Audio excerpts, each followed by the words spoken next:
since we can't wait for the end for the war to end, since it's never going to end, we have to do it now.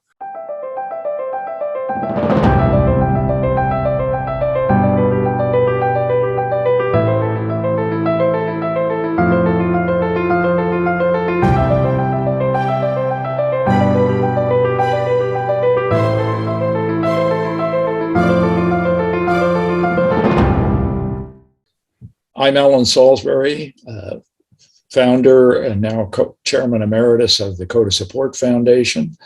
It's my pleasure to welcome our viewing and listening audience to Profiles in Service, where we explore the multiple dimensions of service, not just service to the nation in the military sense, but all of the other aspects that really deserve mention and recognition in service to the nation, service to the community, and service to mankind, as many people perform.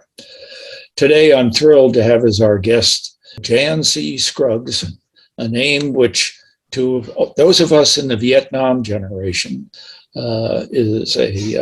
immediately evokes heroism, because Jan not only served in Vietnam, but he is the inspiration and founder and the total force behind what today is the Vietnam Wall on the National Mall in the United States. And I think it's one of the, if not the most visited memorial that we have in Washington.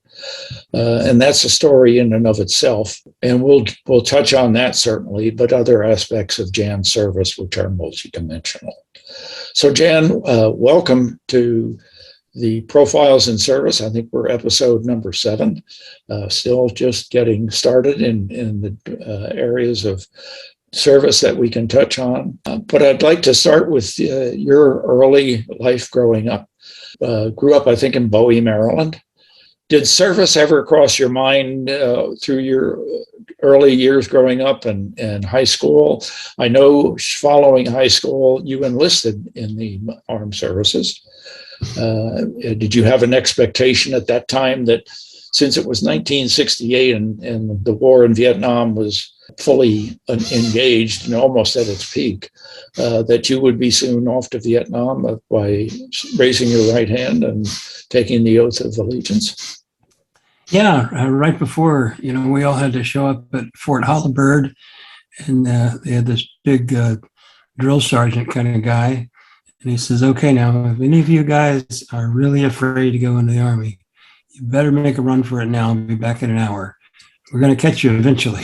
But if you can't hack it, this is the time to make your escape.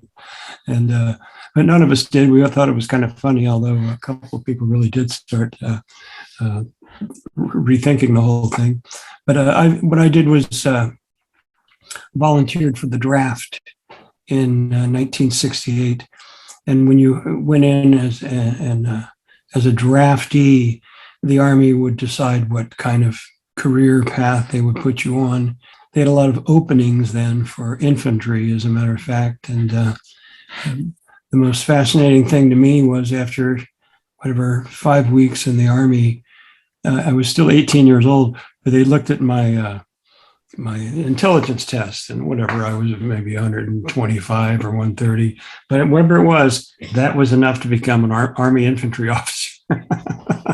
You go to the infantry school, and as a kid just learning how to shave, I really wasn't ready for that kind of responsibility.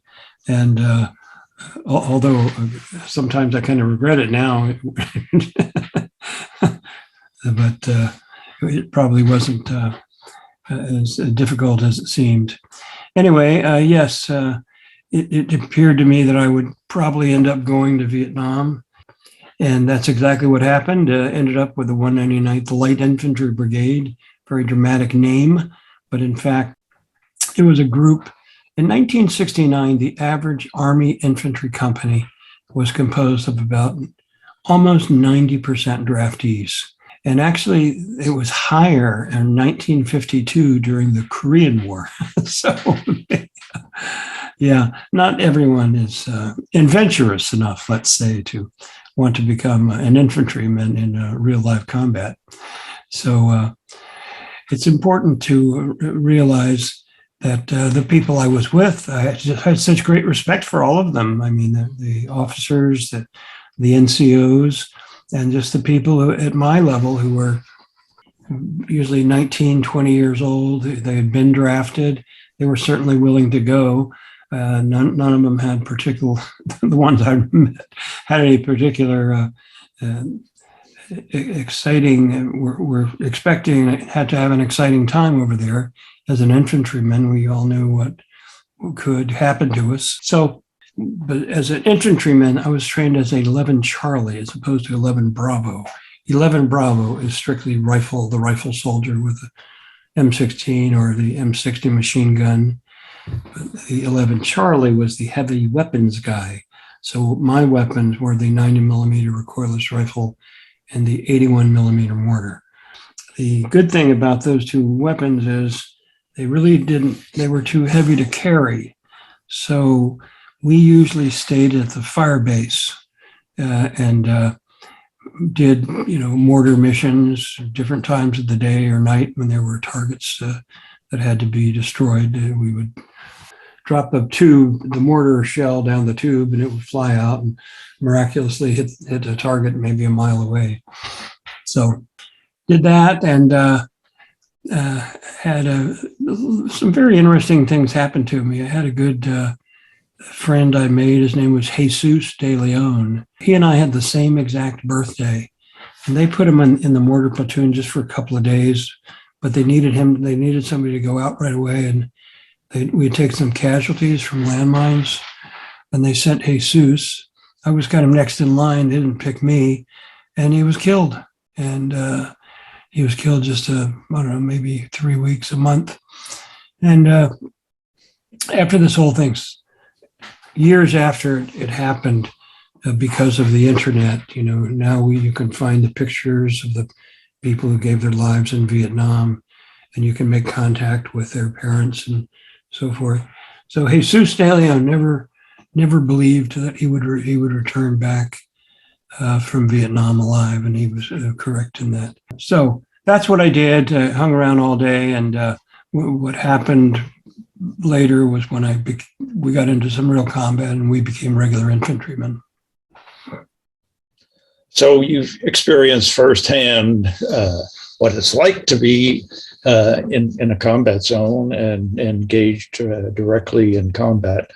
As I recall, one of the most traumatic experiences that you had was probably not directly due to enemy action, but there was an explosion in ammunition depot. You are absolutely correct. I was shaving one morning at my mortar pit, and all of a sudden there was this huge explosion, and I ran there with a combat bandage to, I figured some people had been hurt. They were more than hurt. I mean, the truck was on fire, which was filled with probably 300 pounds of 81 millimeter mortar rounds. One box of 3 mortar rounds had gone off when it fell off the truck. Because when they were on this operation, it looks like they forgot to put in, there was a retainer pin. You put the retainer pin in, which stops the primer. So you pull pull it out before you fire. That completely arms the weapon. So that's what happened. But all these guys were people I knew, play softball together and talk and all of that sort of thing. And they were all dead. They were dying. We didn't save any of them. None of them. They all died. And the worst thing I'd ever been through. And as my life went on, I met more people who were actually there on that day as I traveled around raising money for the memorial. But that sort of gave me, it did give me post-traumatic stress disorder. The other event, which was noteworthy to me, was just a fellow named Claude Van Andel, he was an E5 and he was a squad leader. He'd been wounded once and he got malaria once. He had a lot of bad luck. But on May 27th of 1969, we were tangling with these North Vietnamese troops, and they were sort of, they would pop out of the bushes, and they were keeping an eye on us. And we walked right into their ambush. And Claude, he said, let me go first and because this is a dangerous situation. And everybody thought it was a stupid idea, and which it was, because there was a 40-pound claymore mine mounted in a tree. It was command detonated, meaning somebody could be 50 yards away and push the little button and have the thing go off. And boom, it went off. It killed Claude Van Andel, our medic. One medic got shot through the eye. Another medic got shot in the neck. They both survived, but the guy who was shot through the eye had complete and total brain damage, irreparable. So anyway, after this battle was over, I said, look, guys, I'll carry Claude's body out. And this guy who'd been there for a while says, Scruggs, that's not the way it works. He says, you've never carried a dead human being. You need 6 people to carry a dead human being. Why don't you help us put him in the body bag, which I did. And, he kind of slumps down in the middle, so it really takes 6 people to do it right. Anyway, so that was Claude Van Andel, and one of the greatest guys. He did have some bad luck in life and in Vietnam, but just a real character.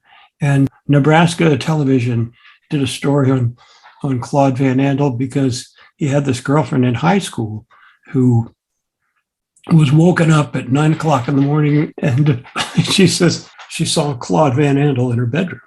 And he said, I'm okay now. Everything's fine. I'll see you one day.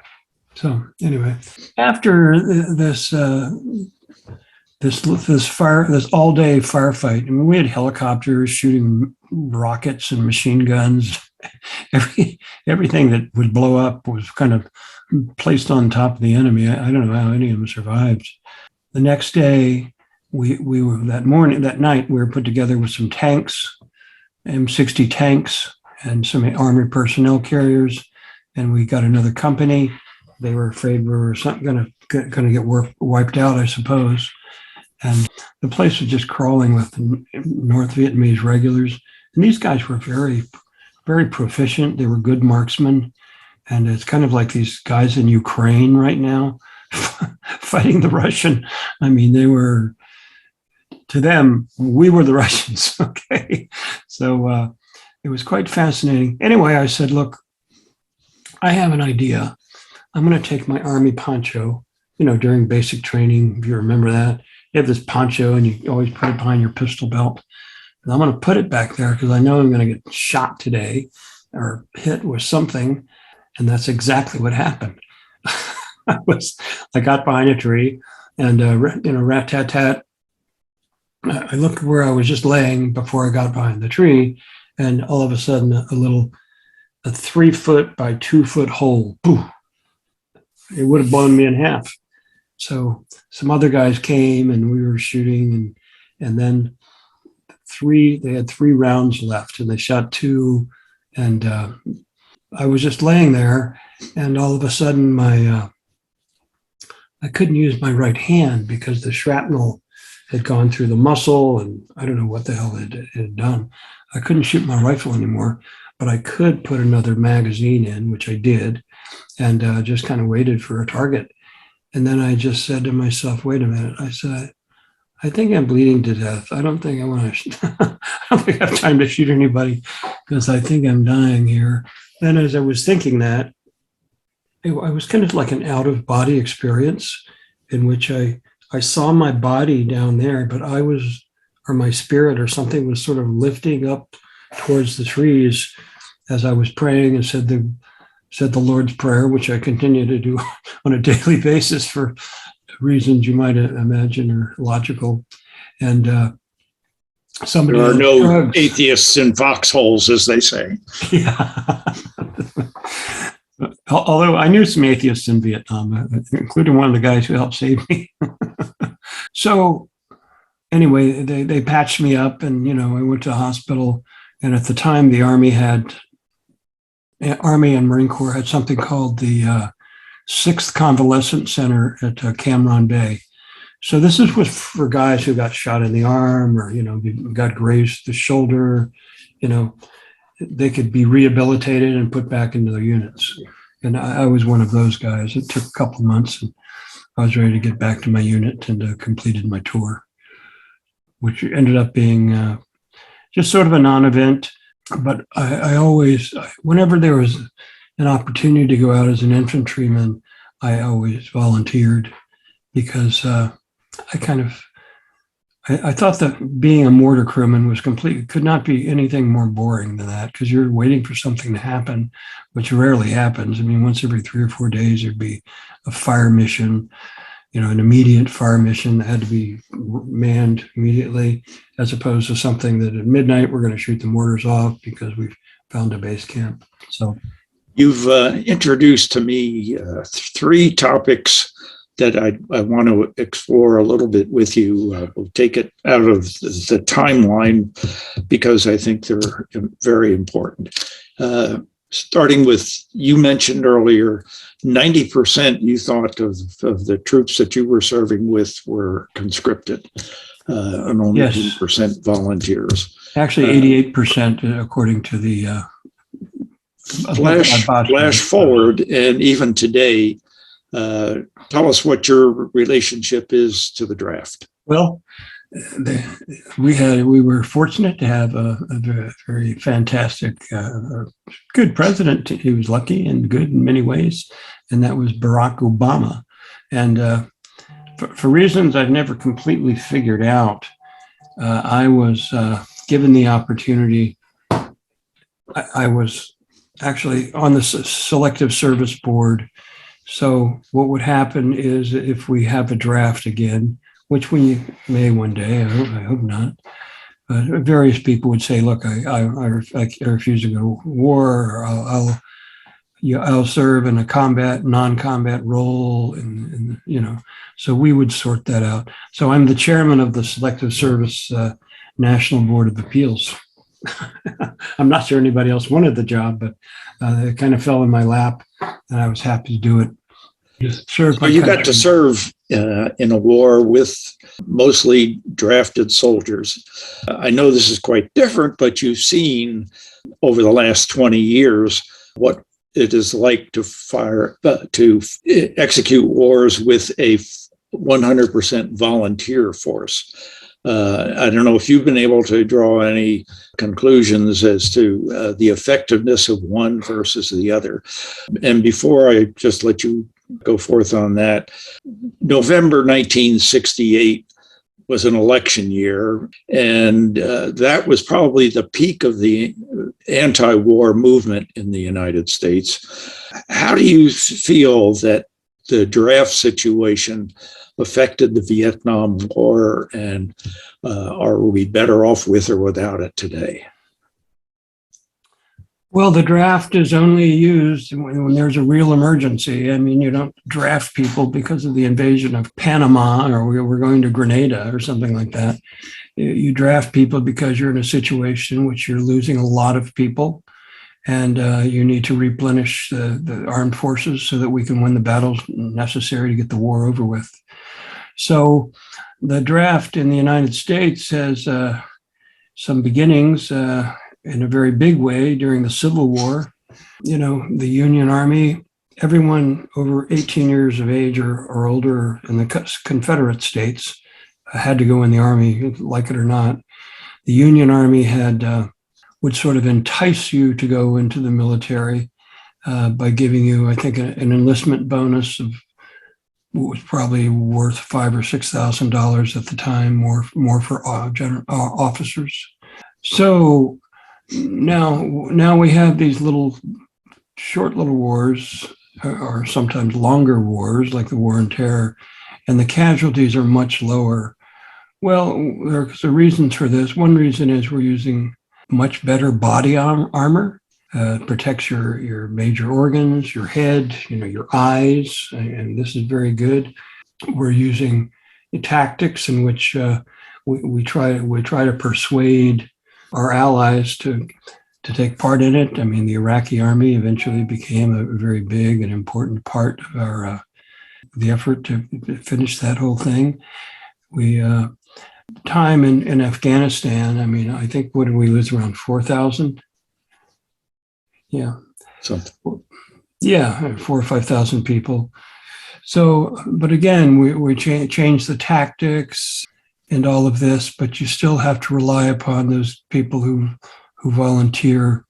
Yeah, you experienced firsthand being wounded and evacuated to Cameron Bay, as you pointed out, and I'd be curious as to how long that might have taken. Because I think one of the reasons that the casualty rates are or survivor rates are so much higher today is that the quality of the medical care and the speed with which, in the golden hour or whatever they call it, people can be evacuated to where they're getting really quality medical attention from the battlefield. Right. After I was hit by the enemy, I would say these guys I was with put together a something to carry me with. Used some army ponchos, and they carried me through the jungle. A helicopter was there within 20 minutes or half an hour, and I was on my way to the 93rd Evacuation Hospital, which was an Air Force hospital with, air conditioning and everything, of course. And then from there, I went to an Army hospital, and there was no air conditioning there. And from there, went to the convalescent center. But yes, immediate and quick evacuation is very important. Also, we have better trained and better equipped medics as well. But I don't believe in my lifetime that we will ever need a draft again. I mentioned that the election year was going on, and Chicago in 1968 was a major source of violent, almost protests against the war. Were you in Vietnam, especially with the conscript forces around you? Were you that cognizant of what was going on back in the States? Did it have an effect on morale of the troops? Yeah, we were able to get Life magazine, Time magazine, the Army Times. There was Armed Forces Radio, in which there was, I remember once, it was during Woodstock, and they were interviewing people at Woodstock, and then they would interview the troops in Vietnam about how they felt being there. So, I mean, we were exposed to plenty of information about the anti-war activities. And, probably the most recent research done, you asked the basic question, was it important for the United States to go to the war in Vietnam? The vast majority of the public says big mistake, right? Something like 65%. Among Vietnam veterans, it's no different. It's the same percentage as it is among the general public, that this was not an exercise that was important to the extent that we took such measures to our national security. Now, you can certainly argue this all day and all night, and I think people should start argue it because, it's not an irrelevant area, is that we, from 1950 through the end of the Cold War, we had a lot of things going on. We had just had the Korean War, which ended in 1953. And then in 1954, Ho Chi Minh had just beaten the entire French army and resupplied by the United States. And as a matter of fact, we paid the salaries, I believe, of many of the French soldiers over there. So this seemed very important. Great books have been written. There's one right now by the son of Robert McNamara.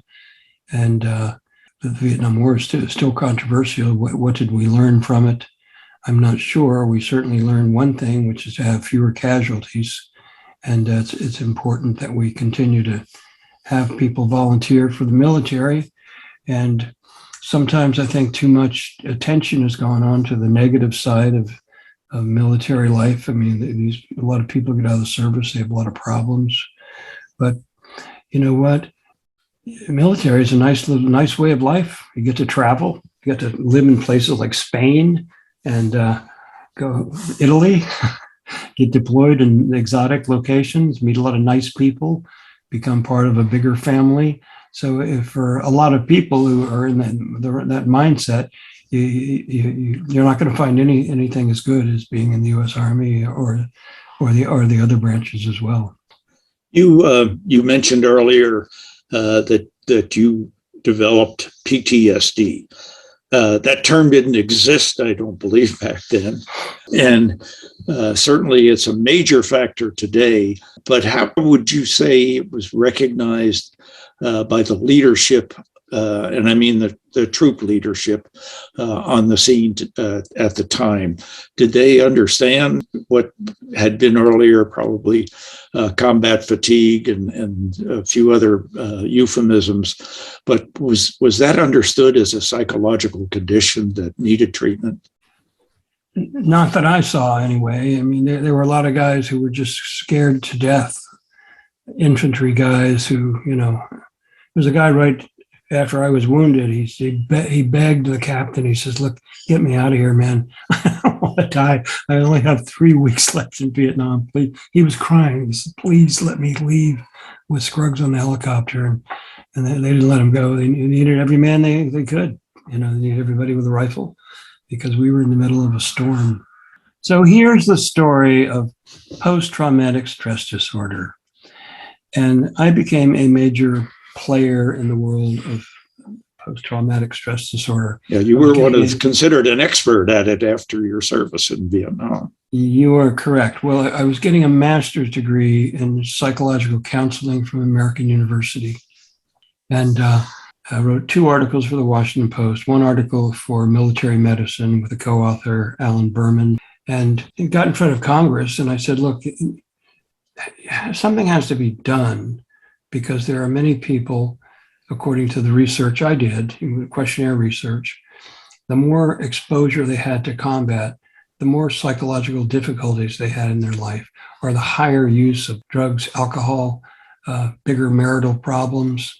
When you are the victim of PTSD, and most victims of PTSD are female, and that's because of the sexual violence that happens to women. I mean, it happens to women, more than men, and it's just an awful thing. So I told Congress, look, we need this idea of a program called the Vet Center program, and they made that happen. The Vet Center program is now operating throughout the United States. Every little small town's got a vet center. So you got guys coming in there from the Korean War, from Vietnam War, but more likely, mostly nowadays, from Iraq and Afghanistan, guys who have psychological and other issues that they need to talk it through. So speaking therapy is good. So off to the Vietnam Veterans Memorial. So here I am, an expert on post-traumatic stress disorder. I'm a GS7 at the Department of Labor, and my wife and I go see this movie called The Deer Hunter with Robert De Niro and Christopher Walken. Interesting movie about some guys in rural Pennsylvania who always go deer hunting and get their guns and all this type of thing. But, going to war is like playing Russian roulette. I mean, you can be way back there in a place where you're just living like a normal human being, although there's the front lines a couple of miles away from you. You're very safe in Fallujah. You're playing basketball with your buddies every day. And somebody shoots you right through the head one day, as opposed to the guy who's out there for an entire year in 20 combat situations and never got a scratch. So that night, I stayed up all night and I said, I want to build a National Vietnam Veterans Memorial.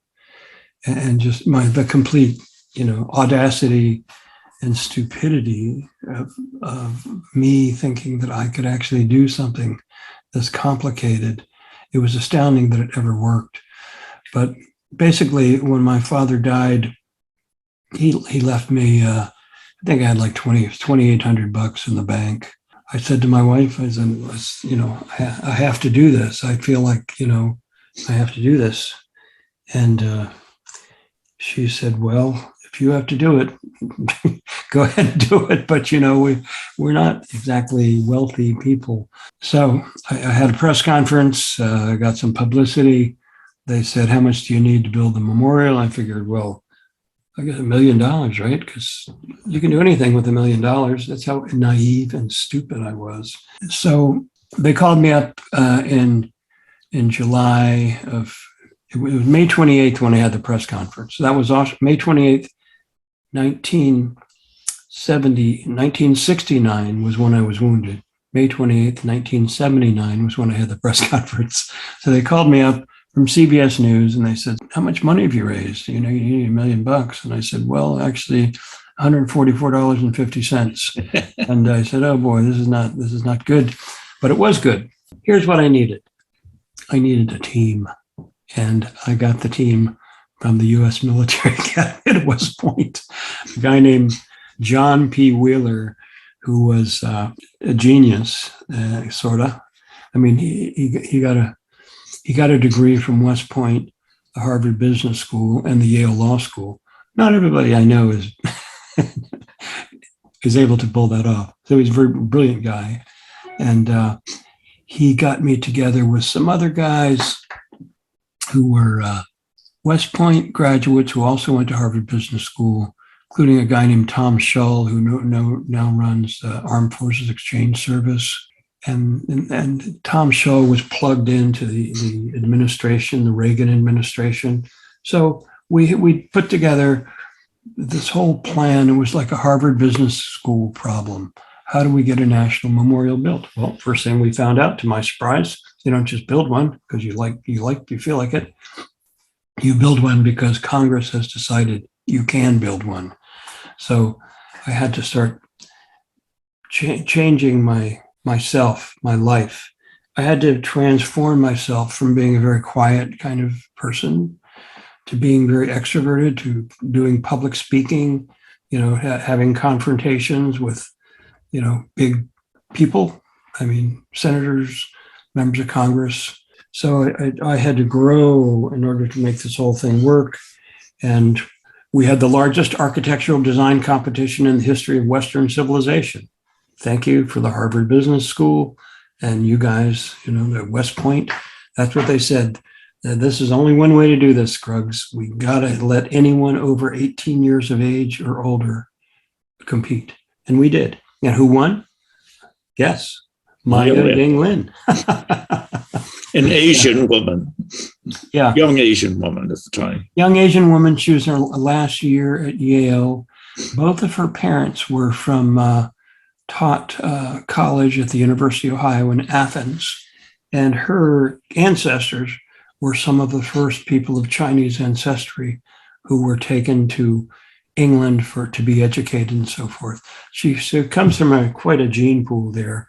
Very brilliant and charming woman, but she was thrown into the snake pit of Washington politics, and she got battered quite a bit verbally and called names and everything else. And even actually, when she took her first visit to see the completed memorial, which was on November 10, 1982, some wild-eyed Vietnam veteran looked like he was on crack or something, started screaming at her, like, "What the hell are you doing putting this black gas here?"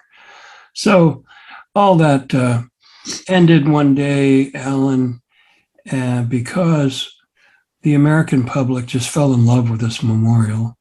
They liked it because of the way people interacted with it, the way people brought things to it, that it brought healing to people, and such an amazing thing. I feel so lucky in my life to have been able to do this.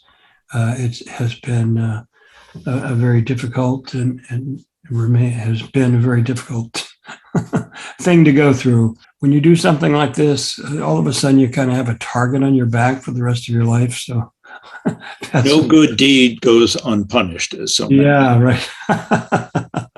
Well, I think one of the factors that, and you know far better than I, but the relatives, families of 58,000 people had a direct connection with that wall because there was a name on there that they could feel and touch and maybe even make a rubbing of. And I think that brought home how war comes home, and it's not units and generals and admirals and big things like that that fight wars. It's individual people, and that's so important. And I think that was one of the groundbreaking aspects of Maya Lin's design. It seemed probably insurmountable to actually engrave 58,000 names on marble slabs. But one thing you don't understand is that each of the 1,400 people who entered the competition had the same requirement. Everyone had to find a way to display the 58,000 names. The brilliance of Maya Ying Lin was that she did it in chronological order by date of death. So the beginning and the end of the Vietnam War meet in the center of the memorial, like yin and yang. So that was a pretty brilliant thing, and Maya Lin and everyone did it. But I got this idea. That was your requirement? Yeah. Thank you. It's got to be done. It's got to be done, yeah. But I got the idea because I was a student of Carl Jung. Carl Jung was a protege of Sigmund Freud. Sigmund Freud was a atheist, and this guy Carl Jung felt that there was all kinds of spiritual things that happen in our life. But he said every society has a societal archetype. They have the different archetypes, this.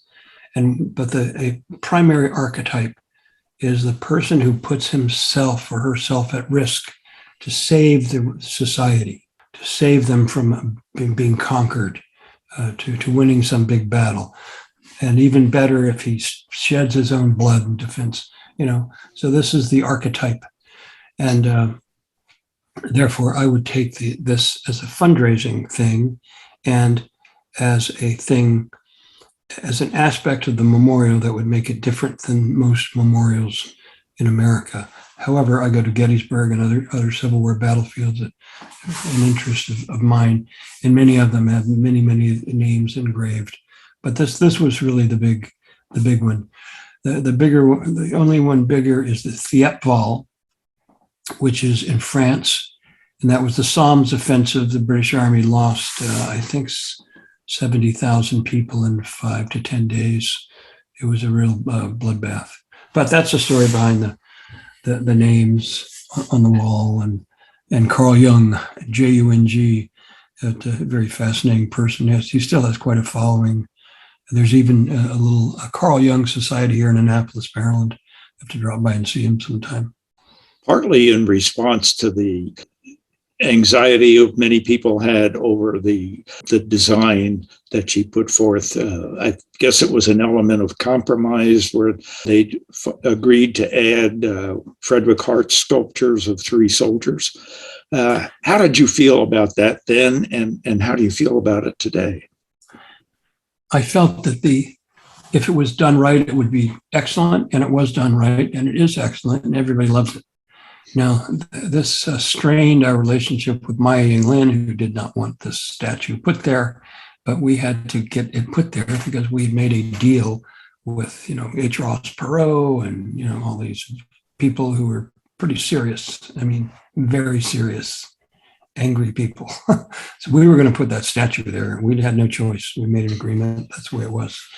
But the way the statue has turned out is that the statue exists with an artistic dimension to it.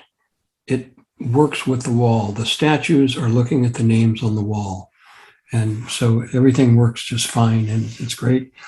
Another thing is the Vietnam Women's Memorial.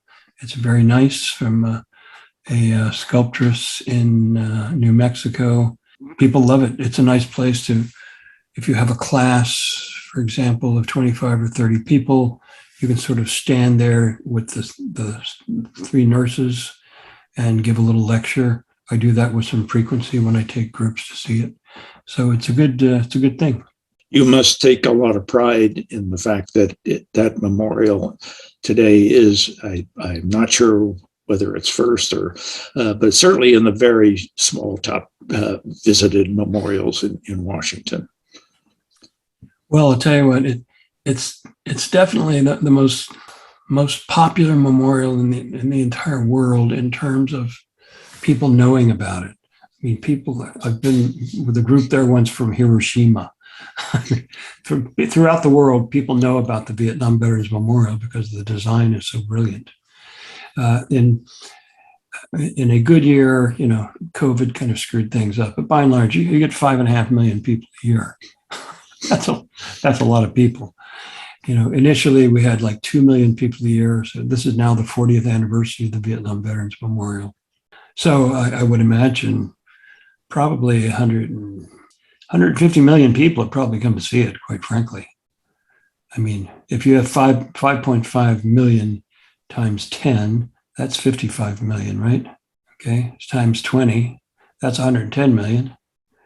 And then, going out to 40 years and you've got, 100, maybe more. So it's very popular. Everyone comes to see it when they come to Washington. But on Veterans Day and Memorial Day and Armed Forces Day, that's when a lot of people come. And when I was there, I expanded the list of people by, many people die from Agent Orange, and they die from other causes. They die from bullet wounds they received in Vietnam. You can't really put them on the memorial. There's not a lot of room left. But for people who died from Agent Orange, suicide, there's an Agent Orange plaque, and every year we have 500 or 600 people come to the Vietnam Veterans Memorial, and there's a little ceremony to honor them. Now, flash forward 40 years, as you point out, and there is underway in Washington an effort to build yet another memorial, this one to the global war on terror. You have some involvement in that. I think you've been a mentor to the folks doing that. How did that come about? Did they approach you? Did you approach them? And what advice would you or did you give to them? Well, I've never really told the story publicly, but I will tell it now, and I don't care if you use it. But basically, in the year 2015, I'd been retired since really October of 2014, and I was kind of bored. And I said, you know what? This guy was killed. He was from Oklahoma. And it really kind of affected me. And I said, there's one thing I do know how to do, and that's how to build a national memorial and how to work the press and all that sort of thing.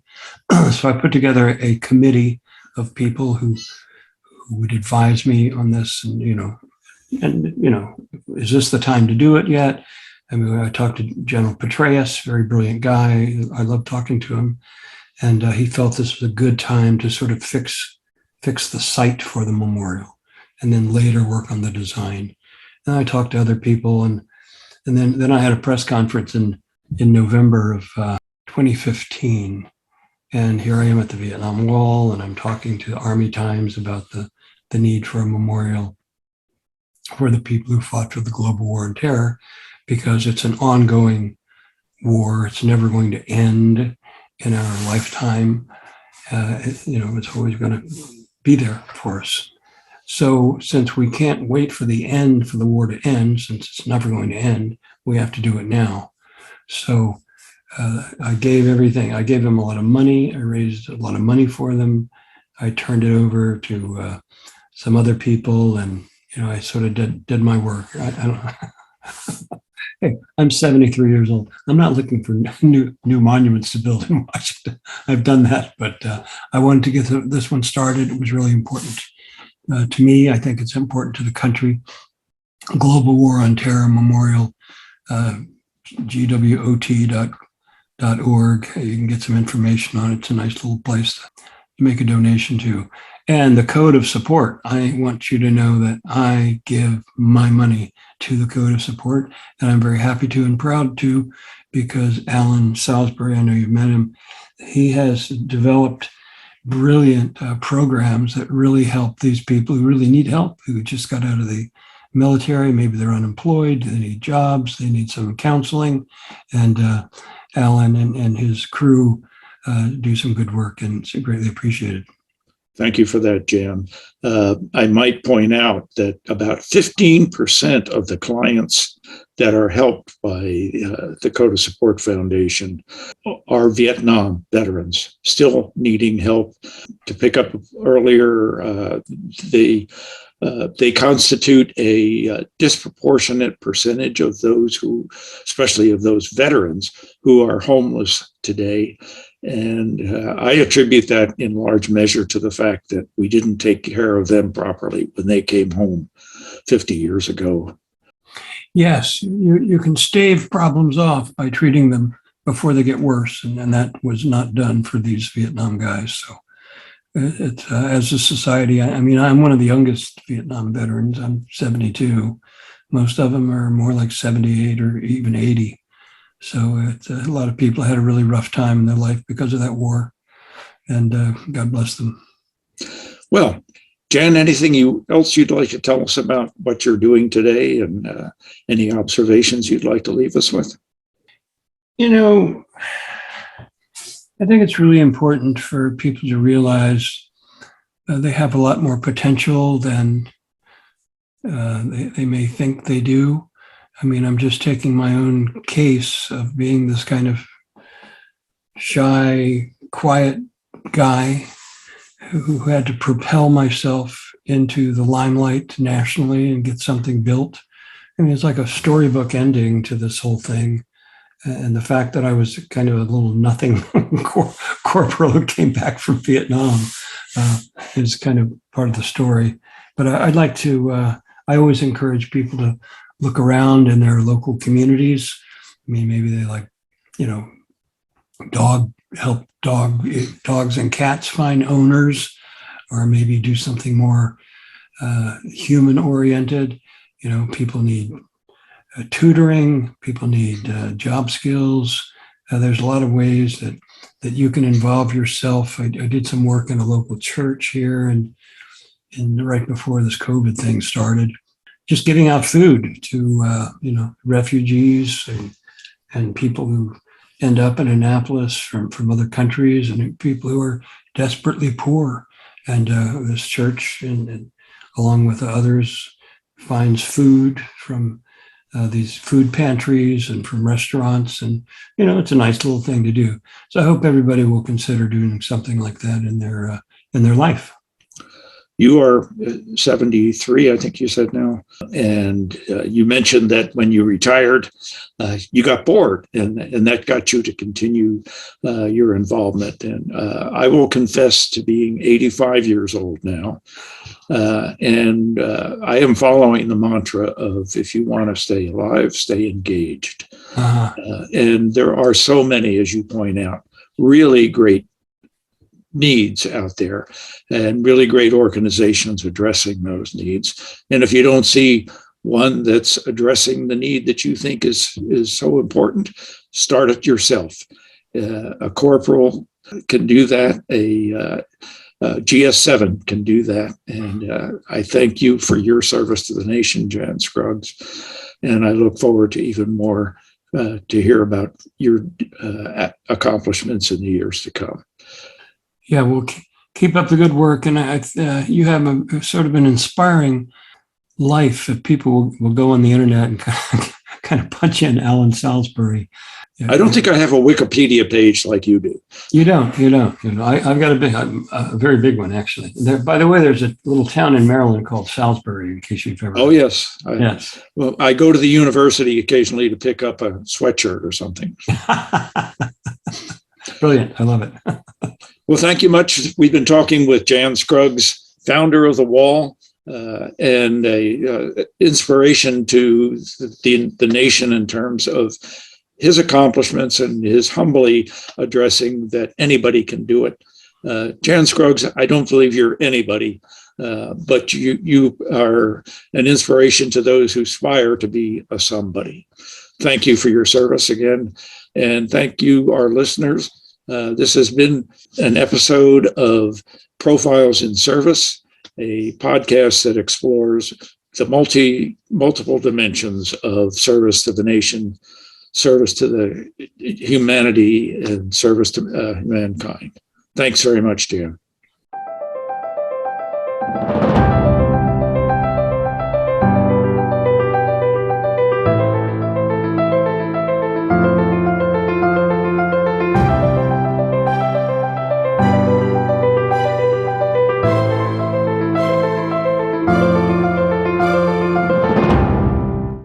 This podcast is powered by and copyright of the Code of Support Foundation. Code of Support Presents Profiles in Service is hosted by Major General Alan B. Salisbury and produced by Carly Euler. The opinions of the guests on the show do not directly reflect the stance of the Code of Support Foundation. To learn more about Code of Support, please visit codeofsupport.org or follow us on Facebook, Instagram, Twitter, LinkedIn, and YouTube. If you or someone you know is a service member, veteran, caregiver, or military family member in need of assistance, please visit codeofsupport.org/get-help or search for free resources at patriotlink.org.